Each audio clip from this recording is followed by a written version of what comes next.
President Yu, how are you? Hello, Vincent. Hi, how are you? How are you, Chief? Good, nice to Hi, meet you. congratulations on your new job. Thank you so much. Congratulations. Thank you. This is my deputy, Kenny, Nice to meet you. and Nice to Raymond. meet you. Sir, nice to meet you. Nice to meet you. Thank you for all things you're doing. Sure, Very you're nice. welcome to Canada today. And thank you. Yeah, we need you for you to come to visit us. Yeah, and thank you for your services to this community. Yes, I think yes. it's very important. I know, good. So I was going to support you very much in the neighborhood, policing. That's a very important for us. Yeah, that's funny. I was just explaining to one of the reporters, neighborhood policing, we need to get back to it. Yes, In order to definitely. make this city safe, that's going to Yeah. really be instrumental.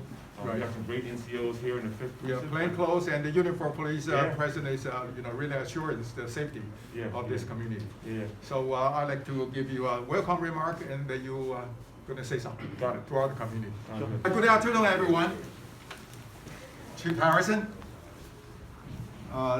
Inspector Tommy, Captain Zaccarelli, and we have Lieutenant Santiago, Officer Tran, Officer Arthur Bennett, and Officer Vinny, and we have Officer Kong. He has a Chinese name. Yeah, that's over there. Today is a very exciting day. We are here to welcome our new NYPD Chief of Department, Rodney Harrison. It is such an honor to have him here in CCBA as we celebrate him being the third African American to hold the highest uniform rank position in NYPD. I had the privilege to talk to the first African American Chief of Department, Chief David Scott, in the 90s. So I'm an old timer. Since joining the police force in 1992, Chief Harrison has served the community of New York City with fierce loyalty and plans to focus on building a positive relationship with our citizens.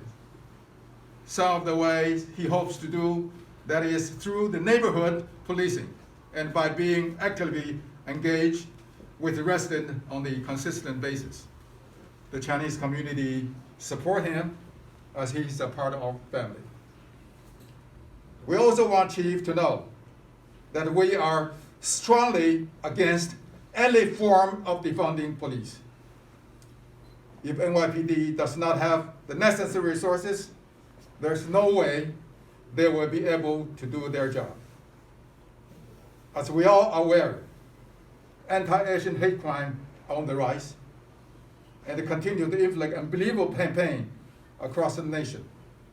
We urgently need protection, which means we need more police officers. Chief Harrison is going to do his best to take care of our life, and his focus on community relations is reassuring because he understands that all of us, along with our family and the loved ones, want to be safe. Without public safety, nothing else can follow. Our community is going to work with him, with the police department, and the CCBA, confident that the bridge of trust we have been built over the years with the police department will bring about many more positive changes. Today is Good Friday. I wish you all have a happy Easter on Sunday. Thank you, everyone. Thank you, everyone. And let's all welcome NYPD Chief of Department, Rodney Harrison.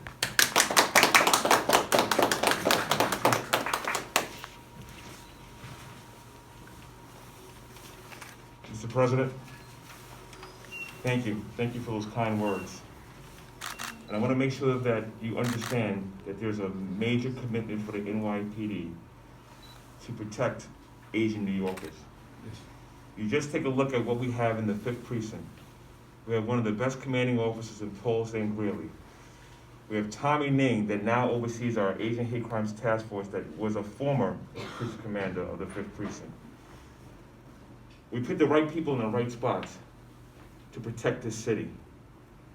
And we're going to make sure going forward that our police officers are armed and trained with the appropriate tools to make this city safe. There's an awareness campaign that I'm going to be putting out, working with community residents, working with the men and women of this department, making sure we find ways to identify who these individuals are that are committing these heinous crimes. Neighborhood policing is going to be the way to go. So I just want to make this commitment to everybody right now that the NYPD, we're here for you, we will protect you, and those that commit a heinous crime towards any Asian New Yorker will be held accountable. Thank you so much. Got time for a couple of questions?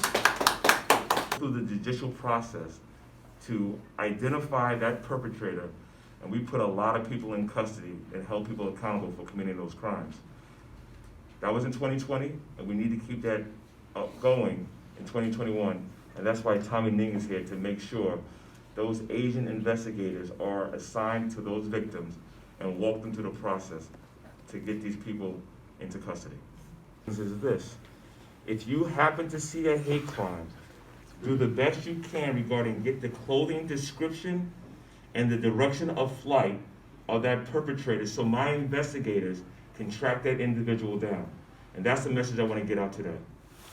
Time for one more? Tommy, what is the biggest hurdle for your investigators? What is the biggest hurdle when it comes to dealing with the victims who are trying to report these incidents? I think speaking of the native dialect, native language is extremely important. That instead of going to another layer of translations, which sometimes you lose that in translating into another language or dialect, that having that right person interviewing the victim is extremely important, and then they feel really safe to speak about what actually happened. For instance, the attack in Midtown just a few days ago in front of the building, that we actually sent the Kakalo, which is a Filipino language detective, to her house and speak to her in native dialect. She felt really safe, really feel comfortable. We actually went back, myself and a detective and a lieutenant, we went back to the house. We actually sat down and spoke to the family members to ensure that the safety is our top priority. We've always called 911. You can always, if you see a police officer wave or flag them down, or you can call our Crime Stoppers hotline at 1-800-577-TIPS. Your information will be anonymous, so there's no repercussions regarding anything coming back to you. 1-800-577-TIPS. Thank you. Not a long-term solution. Like, do you have any other solution? So, yeah, I'm a big fan of block watch programs. I really am.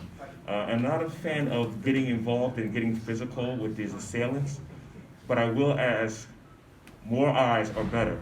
And if you see something, take a close look at what that individual is wearing, where they might have fled, and once again, as quickly as possible, get that information to the police officers. That's going to be very instrumental for us to hold people accountable that commit these heinous crimes. First of all, I'd like to thank you, New York City Police Department, appointed right person at the right position at the right time. Inspector Tommy Ng and Captain Zagarelli. And as a community organization, we always collaborate with the police department.